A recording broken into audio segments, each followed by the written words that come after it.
Hello, আসসালামু আলাইকুম। আজকে নিউ আরেকটা ভিডিও শেয়ার করব তোমাদের সামনে। যাই হোক, এই যে দেখো আমার ফ্রেন্ড সেমাই খাচ্ছে, আবার আমাকে দিচ্ছে সেমাই। কত ভালোবাসা, কত আদর, সে না খেয়ে আমাকে দিয়ে দিচ্ছে। যাই হোক, আমার ফ্রেন্ড নিশু বাসায় চলে গিয়েছিলাম, আমাদের ইনভাইট ছিল শুক্রবারে। তো অনেক মিষ্টির আইটেম করেছে, বেচারি বুঝতে পারছিল না কি রেখে কি করবে। কারণ দেখবেন একা একা থাকলে না, মানে নিজের কাছে অনেক কাজ করতে গেলে আনইজি লাগে, মানে কি রেখে কি করবে বুঝতে পারে না। তো ও আসলে ওর বাড়িতে দুইটা ফ্ল্যাট নিয়ে থাকে, উপরে একটা নিচে একটা। ওর যেহেতু নিজের এই বাড়ি, তো নিচে হলো এই রুমটা রেখেছে। ও কিন্তু বুটিক্সের বিজনেস করে, ওর বুটিক্সের বিজনেস অনেক বড় একটা বিজনেস আছে। তো এটা শুধু লাইফ টাইপ করে, ও এখানে বা একটু রিল্যাক্স করে এই রুমটা, এই জন্য ও রেডি করে রেখেছে এখানে। আবার অনেক সময় হয় না, মন খারাপ থাকলে এসে ঘুম দেয় একটা। যাই হোক, আমরা নিচে চলে আসলাম, উপরে আরো গেস্ট আছে, ভাইয়ার ফ্রেন্ড, মানে ওর হাজবেন্ডের ফ্রেন্ড আসছে। তো তো আমরা আবার দুজন এখানে চলে আসলাম একটা আড্ডা দেওয়ার জন্য।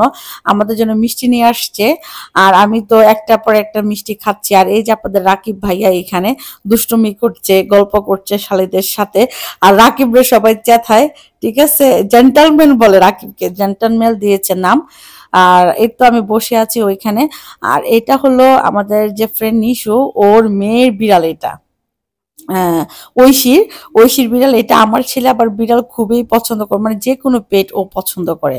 ধরেন বিড়াল হতে পারে, কুকুর হতে পারে, সেটা পাখি হতে পারে, মানে সব ধরনের পেট যা আছে। দেখেন কি করতেছে, যদি একটা চিমুট দেয় আমি তো ভয় পাচ্ছিলাম। এখন ভয়েস ওভার দিচ্ছে আর ভয় লাগতেছে আমার, ওভাবে খেয়াল করি নাই ও বিড়ালটা নিয়ে কি করছিল। মানে আমরা যতক্ষণ ছিলাম ওইখানে পুরা এই বিড়ালটাকে নিয়েছিল। মানে দেখেন কিভাবে চেঁচাচ্ছে, এখন মনে হয় একটা লাত্তি দিবে ওকে। যাই হোক, আমি বারবার বলছিলাম, ওর ফ্রেন্ডও বলছিল জারিয়ান এরকম করো না। আর আমি বিড়ালকে খুবই ভয় পাই। এর আগে একটা বিড়াল নিয়ে আসছিল আমাদের বাসায়, সে তো আমাকে চিমুট দিয়েছিল, মানে খামচি দিয়েছিল এরকম করে চেতে। গোসল করাতে নিয়ে গিয়েছিলাম, তারপর ভ্যাকসিন দিতে হয়েছিল। আর পশু পাখি পাললে না একটা গন্ধ থাকে বাসায়, সো ওই গন্ধটা না আমি নিতে পারি না, এই জন্য আমার বাসায় বিড়াল নিয়ে আসা হয় নাই।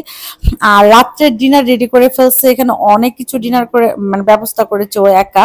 ওর আসলে পার্মানেন্ট বোয়া নেই, বোয়া চলে গিয়েছে, নিজে নিজে সবকিছু করেছে এখানে। মুরগি রোস্ট, ডিমের কুরমা, শুটকি বলেছিলাম খাবো, শুটকি করেছে। মানে খুবই মজা হয়েছিল। আমি তো অনেক গরুর মাংস খেয়েছি, ওর গরুর মাংস রান্নাটা খুবই মজা হয়েছিল।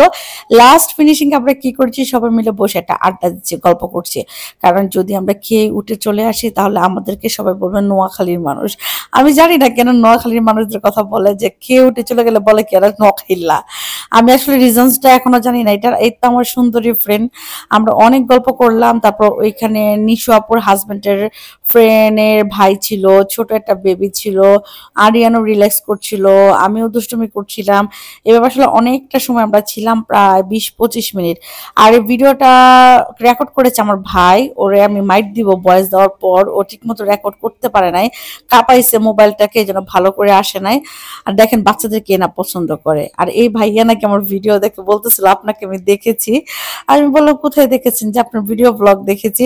এখন প্রায় আমাকে বলে যে আপনার ব্লগ দেখি। যাই হোক, এই যে ভাইয়াটা, নামটা ভুলে গিয়েছি। আর আমার ফ্রেন্ড কাজ টাজ করে পুরো লাল হয়ে গেছে, মানে সে হলো বিদায় বেলা ছিল এটা, সে আমাদেরকে একটু এসে টাইম দিচ্ছিল।